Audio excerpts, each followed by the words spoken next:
Hi everyone, and welcome to Soul GPS. In today's video, what I wanted to talk to you about is a topic that's been coming up quite a bit in my recent conversation with clients who are struggling with the no contact rule.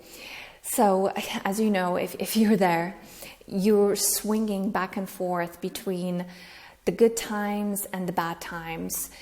By now, if you've been in this relationship for some time, this person knows you quite well. They know your vulnerabilities, they know your weaknesses, they know how to get to you.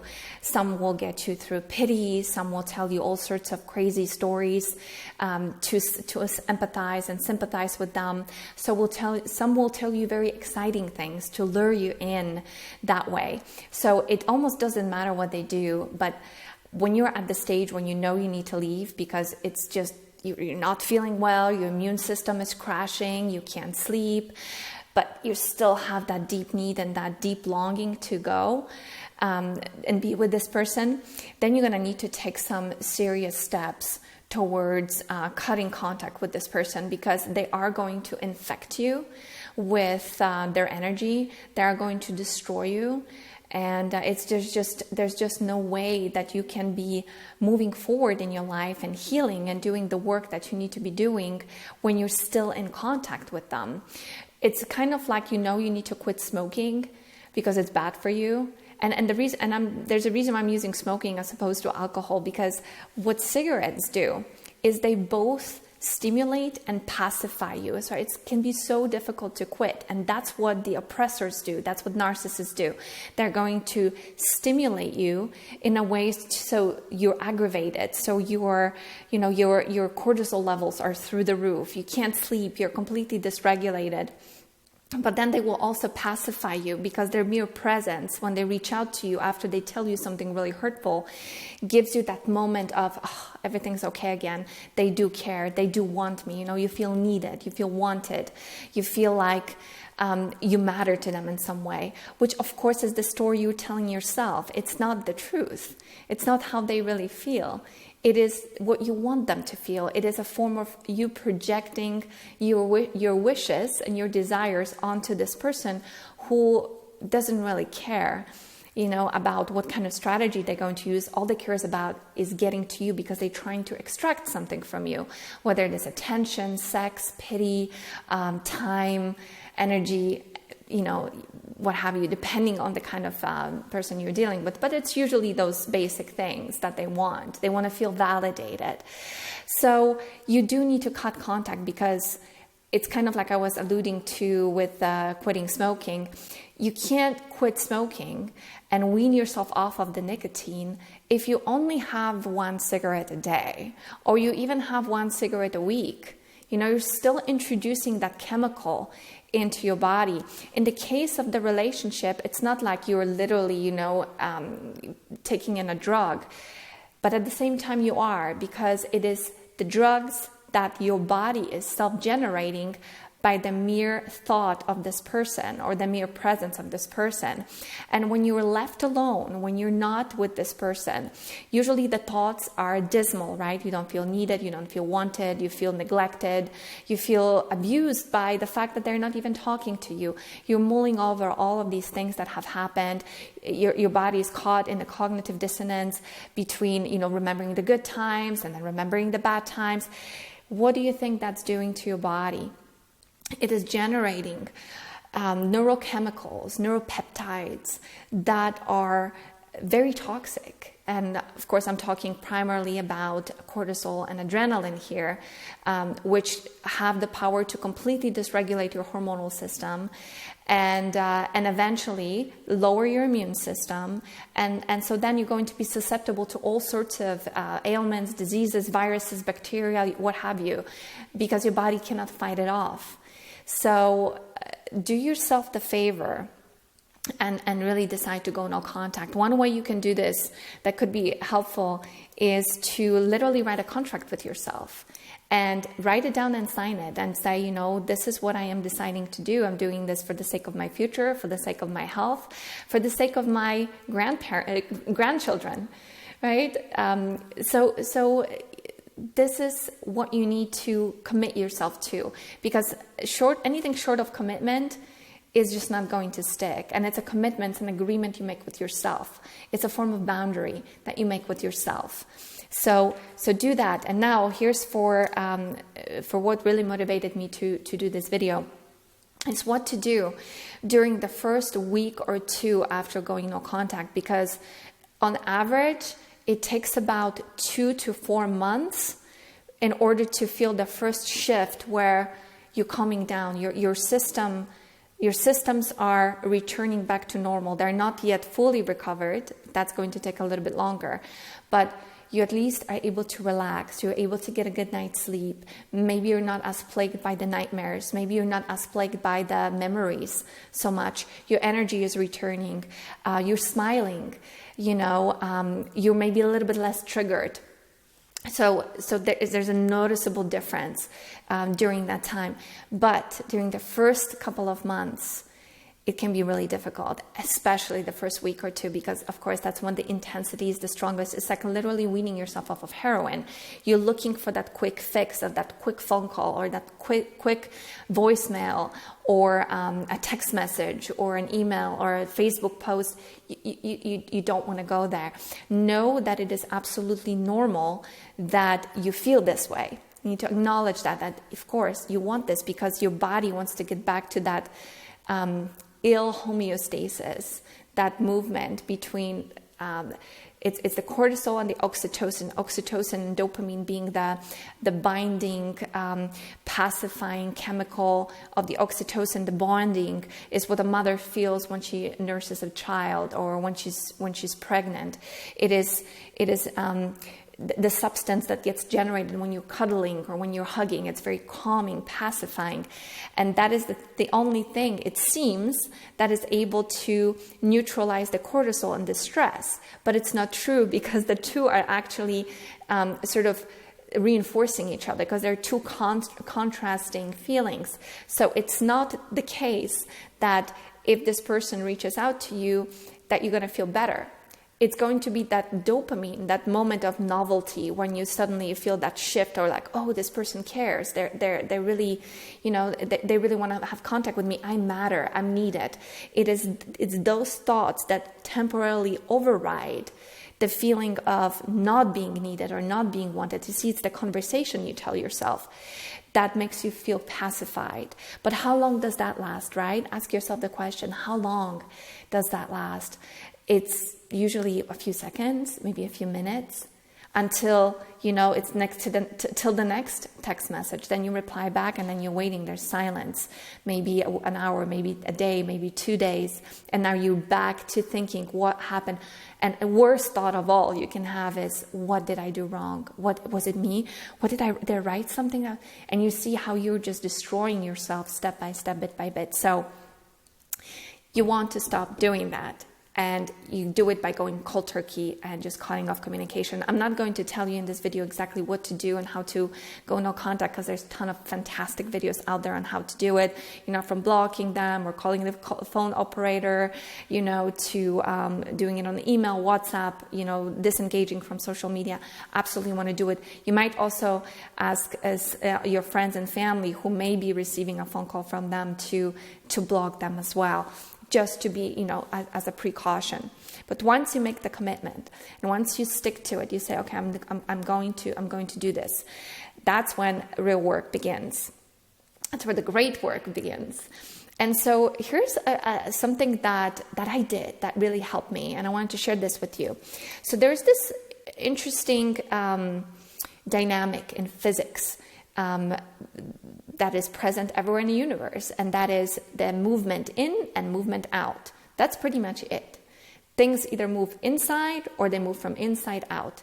So when we are in a relationship with a pathological person, what happens is we absorb their energy and they absorb our energy. So they suck us from our light, so to speak, and positivity, optimism, whatever it is that they're after, they'll take that from us. And as a result, we take in their self-doubt, we take in their fears, we take in their paranoia, and they love that, because that's how they are able to have a temporary sense of relief from their own heavy emotions. So during the first stages of healing, you need to reverse that dynamic. That person is no longer in your life, so you have the space, you have the safety, you have the container to begin the work. You want to begin to empty out all of those pathological, twisted, cognitive thought forms and emotions, because the two are connected. Thoughts and feelings are connected. You want to excise them out of your body. You want to purge them out, and you want to bring in goodness. So very simple way to go here is to journal.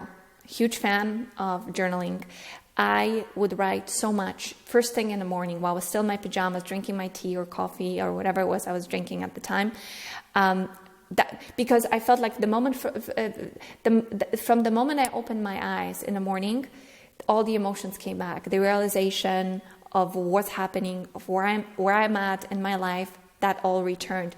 So I needed to find a quick outlet to get all of these things out. So I would grab a pen. It's really important you do it with pen on paper, because it sort of unravels the memories and the thoughts. And I find that if you do that daily, regularly, make this important, you can shorten the time between when you first go no contact to when you're starting to feel better. I think you can speed up the process. So you're purging it all out, and you don't want to censor yourself.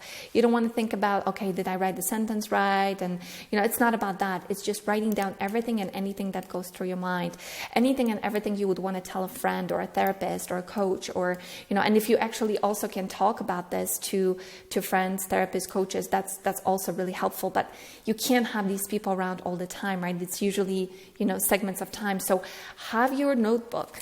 Have your journal with you at all times, close to you. So whenever you feel overwhelmed by these flashbacks, by these memories, by these emotions, just write it all out. Just say, I am feeling this right now.